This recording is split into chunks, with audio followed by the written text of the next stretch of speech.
Istanbul, capitale économique de la Turquie. Nous avons pu suivre Gaël qui a fait le voyage pour sa greffe de cheveux. Ici, c'est la Mecque de l'implantation capillaire. Plus de 300 cliniques qui se partagent des centaines de milliers de patients. 1 milliard de chiffre d'affaires par an, une pluie de subventions de la part de l'État turc qui investit à fond dans le tourisme médical. C'est le jour J pour Gaël. Il a rendez-vous dans une clinique spécialisée où il va passer une très longue journée. Je suis pas hyper serein, j'ai pas hyper beaucoup dormi, mais j'ai cru comprendre que j'allais avoir droit à un petit calmant, histoire de me détendre. Donc j'en ai jamais pris, je verrai l'effet que ça fait. C'est parti pour 8 heures d'intervention. Il faut d'abord cartographier le crâne de Gaël pour déterminer les zones d'implantation. Ensuite, le raser. Allez, ok. Et enfin, l'anesthésier entièrement pour que l'opération se passe, si possible, en douceur. La collecte et la transplantation des greffons peuvent alors commencer. Stéphane de Buren est un médecin suisse, patron d'une société de tourisme médical. Son job, faire le lien entre clients suisses et cliniques turques. C'est lui qui a organisé la prise en charge de Gaël pour son opération. Ils se rencontrent physiquement pour la première fois. Bonjour, c'est Stéphane de Buren. Ah, bonjour, enchanté. Vous allez bien? Oui, ça va, merci. Vous avez quand même pu dormir un peu? Pas trop, mais enfin, un petit peu.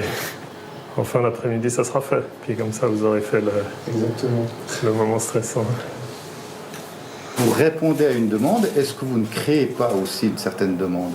Non, je crois pas. Je crois que la demande, elle est là et que c'est un mythe de penser qu'on peut créer une demande. Les gens vont pas se réveiller un jour en se disant « j'ai fait une publicité pour les greffes de cheveux, je vais faire une greffe de cheveux ». C'est plutôt le contraire, en fait. Souvent, les gens nous appellent en nous disant « ça fait 2 ans que je regarde votre site internet et je me décide enfin ». Ça, c'est pas rare du tout, en fait. Alors, voilà Gaël, maintenant on est en train de mettre les greffes.